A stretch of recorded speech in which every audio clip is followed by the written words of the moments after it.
बाळासाहेबांच्या तमाम शिवसैनिकांना तुमच्या ह्या अनिश गाढवेचा, बाळासाहेबांच्या या कडवट शिवसैनिकाचा मानाचा जय महाराष्ट्र.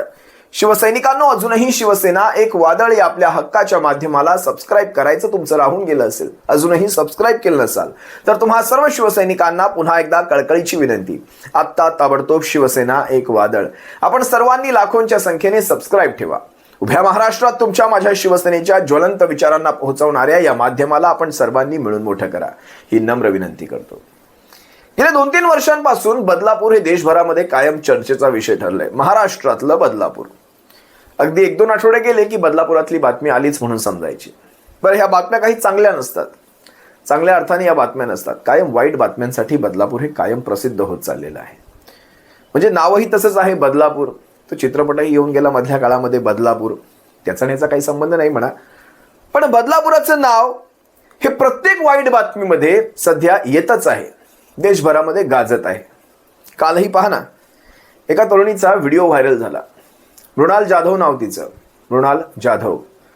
त्या व्हिडिओमध्ये तिच्या चेहऱ्याकडे पाहता वय अगदी 22-23चं वय असू शकतं, पण वय काही नाबालिक वय नाही, म्हणजे समजूतदार वय आहे, ज्याच्यामध्ये माणसाला अक्कल असते, बुद्धी असते, याच्यामध्ये बुद्धी असते. या तरुणीचा व्हिडिओ, आजूबाजूला 4-5 कार्टी बसलेली आहेत, ती गाडी चालवते. गाडी चालवत असताना ती प्रभू श्रीरामांचं नाव घेते आणि प्रभू श्रीरामांना एक शिवी घालते. म्हणजे तळपायची आग मस्तकात जाते. ही असली कार्टी काय कामाची? काय शिकवण मिळते या असल्या कार्ट्यांना घरामध्ये? आपण नेमकं ह्यांना उच्च शिक्षित म्हणून हे सगळं शिकवतो का? बरं, हे सगळं म्हणत असताना, हे सगळं सांगत असताना ती संविधानाचं नाव घेते, बाबासाहेबांचंही नाव घेते, आणि कोण राम एकेरी कोण राम, आणि शिवी घालते. विषय हा नाहीये की तिचे आई वडील हे भारतीय जनता पक्षाचे पदाधिकारी आहेत. विषय हा आहे की भारतीय जनता पक्षाचं राजकारण बघा ना कसं. म्हणजे ह्या अशा वृत्तीला, या अशा वृत्तीच्या लोकांना यांचं मत घेण्या इतपत ही लोक त्यांना चालतात. म्हणजे त्या मुलीला एक वेळ बाजूला करा. ज्यावेळेस अडत असतं त्यावेळेस ते पोहऱ्यामध्ये येतं. शिकवण ही फार महत्वाची, तिला बाजूला ठेवूयात सध्या. ही शिकवण कुठून आली? हे विचार कोणी शिकवले? घरातल्यांनी. मग घरातल्यांनी नेमकं काय शिकवलं? आई वडिलांनी नेमकं काय शिकवलं? हे असे विचार शिकवले. मी थोडी माहिती घेतली. तिचं उच्च शिक्षण पोलंडला झालेलं आहे म्हणे, बाहेरच्या देशात शिकलेली आहे म्हणे. विचार करा, बाहेरच्या देशांमध्ये शिकून येऊनही जर डोक्यामधली ही अशी कीड जात नसेल, ही अशी वृत्ती जात नसेल, तर काय म्हणायचं याला? तुम्हाला स्वतः बाबासाहेब किती कळाले? ह्या देशाचं संविधान तुम्हाला स्वतःला किती कळालं? तिच्या घरच्यांना माझा हा सवाल आहे, तिच्या आई वडिलांना माझा हा सवाल आहे. सर्वप्रथम तुम्ही तो व्हिडिओ पहा. त्या शब्दावर मी बीप आणलेली आहे, तो शब्द काही मी ऐकवत नाही, पण हा व्हिडिओ पहा.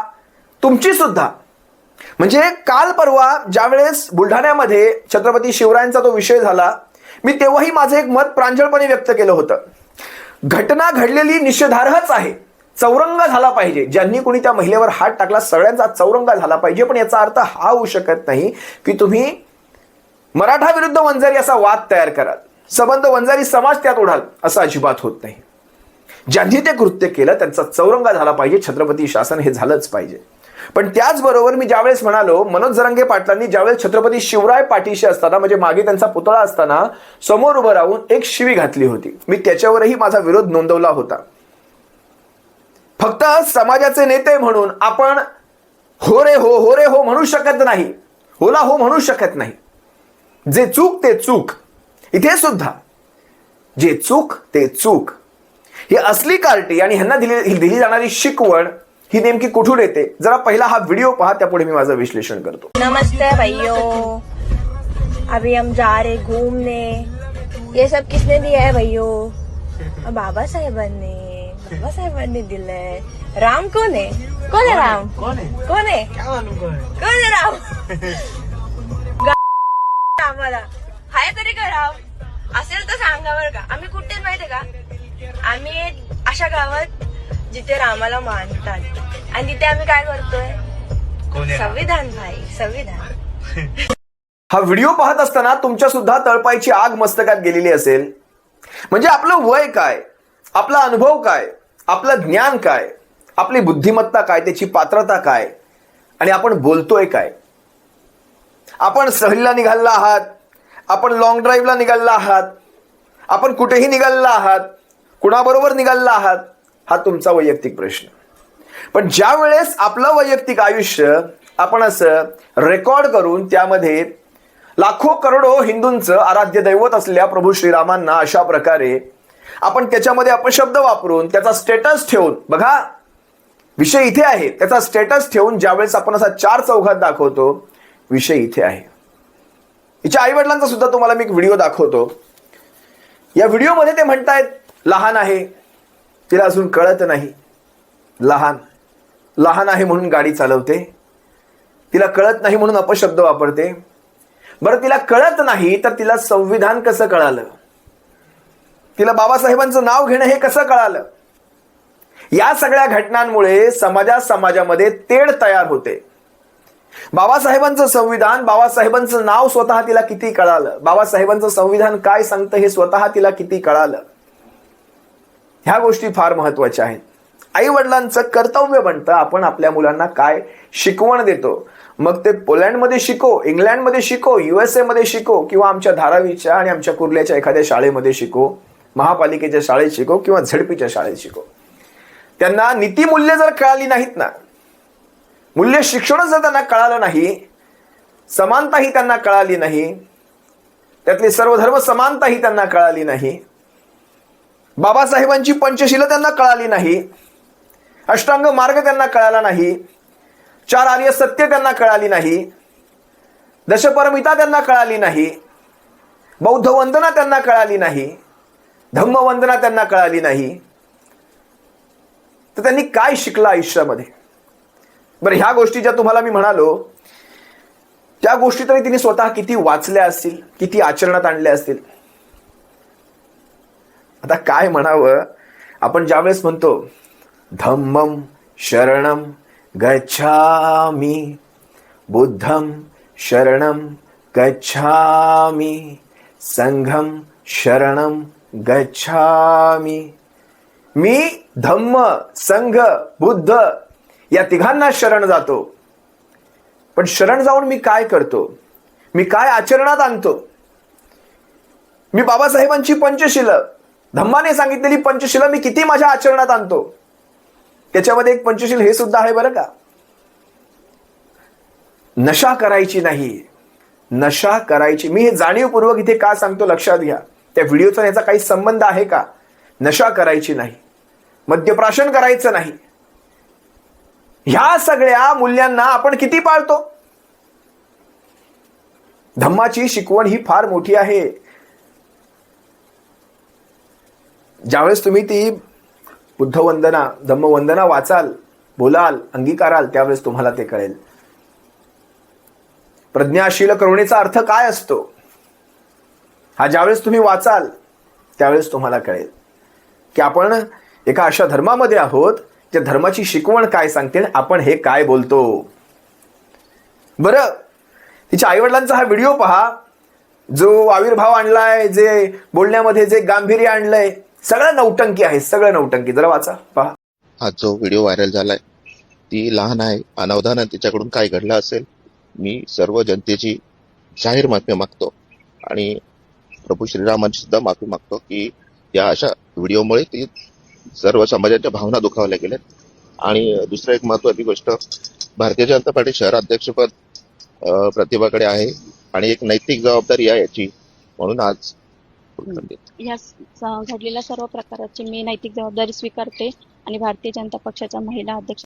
हिच्या आई वडिलांना जरी विचारलं, 4 ब्रह्मविचार सांगा, सप्तबोध्यांग सांगा, मध्यम मार्ग सांगा, त्रिशरणम म्हणजे काय सांगा, तर ह्यांना सुद्धा या गोष्टी कळणार नाहीत, कारण ह्यांनी स्वतः सुद्धा त्या गोष्टी वाचलेल्या नसणार. मी स्पष्टपणे सांगतो, आई वडिलांना ज्यावेळेस आपली मुलगी लहान वाटते आणि तिचे विचार एवढे महान असतात, आपलं आडातनं शेवटी पोहऱ्यामध्ये येतं. याच्यात मुलीची चूक नाहीये. मी पुन्हा सांगतो, मुलीची चूक नाही. आपण ज्यावेळेस एवढं उच्च शिक्षित करतो त्यावेळेस तिला 4 नीतिमूल्य शिकवू शकत नाही. आपण घरात नेमकं काय शिकवतो मग? अशी इतर धर्मांची अवहेलना, हेटाळणी करण्याचं हे घरामध्ये शिकवतो का?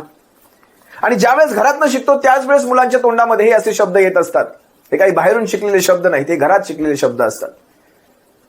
असो, पण ह्यांना एक गोष्ट मला इथे स्पष्टपणे, ह्या असल्या वृत्तीच्या लोकांना एक गोष्ट स्पष्टपणे सांगावी लागेल. बाबासाहेबांनी ज्यावेळेस संविधान लिहिलं त्यावेळेस संविधानामध्ये रामराज्याचा उल्लेख आहे. रामराज्याचा. रामराज्य म्हणजे माहितीये काय? बाबासाहेबांच्या नजरेतलं रामराज्य म्हणजे माहितीये काय? ते रामराज्य म्हणजे नीतिमत्ता, नीतिमत्तेवर आधारित रामराज्य. नीतिमत्तेवर आधारित, सर्व समावेशी, सर्वांना सोबत घेऊन चालणारं आणि सुशासन म्हणजे रामराज्य. प्रभू श्रीरामांचं राज्य म्हणजे त्यावेळेस राज्य नाही, त्यांच्या मूल्यांवर आधारित असलेलं सुशासन, नीतिमत्तेवर आधारित असलेलं रामराज्य. त्यांना ह्या गोष्टी कितपत कळतील मला माहित नाही, पण भारतीय संविधानामध्ये ज्यावेळेस रामराज्य हा उल्लेख आहे त्याच वेळेस ज्यावेळेस फंडामेंटल राईट्स, मूलभूत अधिकारांचा जिथे उल्लेख भारतीय घटनेमध्ये होतो तिथे प्रभू श्रीरामांचा स्वतःचा फोटो आहे. हे घटनाकर्त्यांनी त्यावेळेस ठेवलं होतं मूळ घटनेमध्ये. पाहायचंय तुम्हाला त्याविषयीची बातमी? पहा, ही जरा पहा.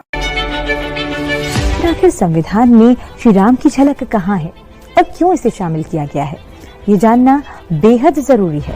संविधान का भाग 3 मूल अधिकारों पर आधारित है और इस भाग 3 के पहले पृष्ठ पे प्रभु श्री राम का माता सीता और लक्ष्मण के साथ एक चित्र अंकित किया गया है और ये चित्र दिखा रहा है कि जो भारत का संविधान है वो मौलिक अधिकारों की बात करता है और ये कहीं न कहीं राम की जीवन गाथा से प्रेरित है. यापूर्वीही जेव्हा हा वाद संसदेपर्यंत पोहोचला होता, असाच एक विवाद झाला होता आणि संसदेपर्यंत पोहोचला होता, तेव्हा एका खासदारांनी उठून स्वतः तिथे भारतीय संविधान दाखवलं होतं आणि त्या संविधानामध्ये असलेल्या रामराज्याचा उल्लेख आणि प्रभू श्रीरामांचा फोटो असाच दाखवला होता. तेव्हाचाही एक व्हिडिओ मी तुम्हाला दाखवतो, पहा. ये वो संविधान की कॉपी है. इसमें पार्ट 3 में फंडामेंटल राइट के ऊपर में ये भगवान श्री राम, उनके साथ में माता सीता और ये भैया लक्ष्मण का चित्र, ये ओरिजिनल डॉक्टर अंबेडकर जी ने इसको पास किया. उस पूरी कॉन्स्टिट्यूट असेंबली ने इसको पास किया. बाबासाहेबांच्या नजरेतलं रामराज्य हे ह्यांना कधीच कळणार नाही. बाबासाहेबांच्या नजरेतली रामराज्याची संकल्पना ही यांच्या डोक्याच्या वरून जाईल. ह्यांनाही कधीच कळणार नाही. हे स्वयंघोषित अनुयायी, ज्यांना ना कधी बाबासाहेब कळाले, ना कधी बाबासाहेबांनी लिहिलेलं संविधान कळालं, ना त्या संविधानाचा अर्थ कळाला, ना त्या संविधानाचं महत्व कळालं, ज्यांना बाबासाहेबच कळाले नाहीत ते बाबासाहेबांचे अनुयायी कसले. अशा व्यक्तींनी बाबासाहेबांचं नावही तोंडी घेऊ नये. बाबासाहेबांच्या त्या पवित्र संविधानाचं नावही तोंडी घेऊ नये. ह्याचं कारण सांगतो. कारण बाबासाहेबांचं नाव तोंडी घेऊन, संविधानाचं नाव तोंडी घेऊन तुम्ही ज्यावेळेस प्रभू श्रीरामांविषयी असे अपशब्द उच्चारता, सबंध समाजाकडे पाहायचा लोकांचा दृष्टिकोन बदलतो. या गोष्टी घडतायत, ह्या जास्त घातक आहेत. ह्या अशा काही मुठभर लोकांमुळे सबंध समाज बदनाम होतो. तुम्ही बाबासाहेबांच्या विचारांना असं तोडून मोडून लोकांच्या पुढे ठेवता. बाबासाहेबांनी कधीही असं शिकवलं नाही. बाबासाहेबांच्या विचारांमधलं ते रामराज्य आणि कुठे यांचे हे सडके विचार. असो, या सगळ्यामधून तुम्हाला नेमकं काय कळालं, तुम्हाला नेमकं या सगळ्याविषयी काय वाटतं हे तुम्ही कमेंटमध्ये नक्की व्यक्त व्हावं. पण ह्या असल्या लोकांच्या विरोधात कडक कारवाई झाली पाहिजे. अजिबात लहान नाहीत ही असली धेंड, अजिबात लहान नाहीत. लहान आहे, माफी मागतो, तिच्या वडिलांचं मगाशी पाहिलात तुम्ही तो व्हिडिओ. ह्यांना गाडी चालवायची कळते, ह्यांना बाकी सगळं कळतं, पण ह्यांना बोलायचं काय ते मात्र कळत नाही. असो, तुम्हा सर्वांची रजा घेतो. सप्रेम. जय महाराष्ट्र. काळजी घ्या.